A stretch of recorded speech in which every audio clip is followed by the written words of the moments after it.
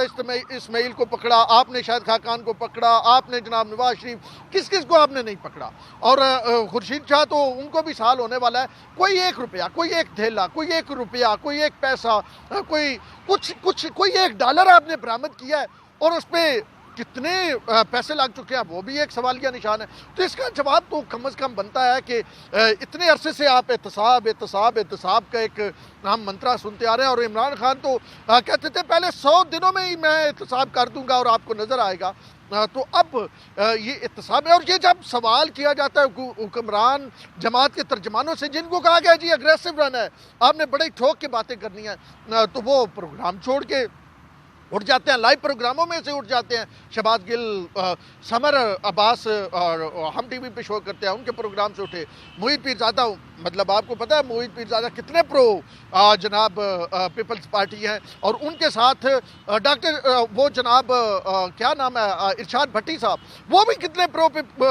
جو ہیں پاکستان تحریک انصاف کے مطلب تجزیہ کار ہیں، اور عمران خان صاحب سے ان کی 1 on 1 ملاقاتیں ہوتی ہیں۔ جب محیط پیرزادہ کے پروگرام میں ارشاد بھٹی کی موجودگی میں اور وہ شہباز گل صاحب پروگرام چھوڑ کے جا رہے ہیں، تو پھر آپ خود سوچ لیں کہ اگر یہ مطلب ایک لیول پلینگ فیلڈ کا پروگرام اور اینکر ہو، تو پھر شہباز گل صاحب کے پاس تو کہنے کو کچھ بچے ہی نہیں۔ تو میرے خیال میں یقینی طور پہ جو چیئرمین نیب ہیں، ان کے بیانات سننے کے لیے تو کسی حد تک اچھے ہیں، لیکن اب سننے کے لیے بھی یہ میرے خیال میں جو لوگ سن کے مطلب تھک گئے ہیں کہ اس طرح کے بیانات کو کہ جی ہم اتنے پیسے لائیں گے، اور یہ واضح طور پہ اسحاق ڈار کے حوالے سے بیان نظر آ رہا تھا، کیونکہ وہ پہلے بھی حکمران جماعت کے لوگ یہ کہتے رہے ہیں، عمران خان صاحب نے بھی کسی دور میں سائیکل والی بات کی تھی، تو وہ مینٹلٹی چینج نہیں ہو رہی، کچھ ثابت نہیں کر پا رہے، اور کچھ بھی ابھی تک عوام کے پاس تو آیا نہیں ہے، لیکن آٹے چینی کی مد میں اربوں ڈالر جو ہیں وہ باہر جا رہے ہیں جہاں سے ہم خرید رہے ہیں۔ تو یقینی طور پہ اگر چیئرمین نیب صاحب کے پاس ثبوت ہیں، تو وہ پھر ثبوت سامنے لے آئیں اور ان لوگوں کو پکڑے، نہ کہ بیانات دے، اور نہ کہ سپریم کورٹ آف پاکستان یہ کہہ رہی ہو کہ نیب کے جو کیسز ہوتے ہیں وہ جی ان میں کوئی ان کی وقت نہیں ہوتی، ان کے پیچھے کوئی ایویڈنسز نہیں ہوتی، اور سپریم کورٹ آف پاکستان یہ کہتی ہے کہ وہ زیادہ تر ہمیں انتقامی کاروائیاں لگتی ہیں، سیاسی جو ہیں وہ وفاداریاں بدلنے کا صورتحال نکلتی ہے۔ تو سپریم کورٹ یہ کہہ رہی ہے، اور چیئرمین نیب صاحب جو ہے ابھی تک بھی کہہ رہے ہیں کہ ہم پیسے لے کے آئیں گے۔ بہرحال کب پیسے آئیں گے، ہماری بھی دعا ہے کہ جلد پیسے آئیں، لیکن جس طرح لائے جا رہے ہیں اس طرح تو نہیں آئیں گے۔ 20 لوگوں کی کابینہ کہا گیا تھا بناؤں گا، کیونکہ سیاسی رشوت نہیں دوں گا، اور مطلب قسمیں تک اٹھائی گئی، وعدے تک دیے گئے، لیکن اب 50+ کی کابینہ موجود ہے۔ دیکھتے ہیں جس دن کابینہ 20 کی ہوگی اسی دن میرے خیال میں یہ پیسے بھی آ جائیں گے۔ اب تک کے لیے اتنا ہی، اپنے ہوسٹ راؤن شیرازی کو دیجیے اجازت، اللہ نے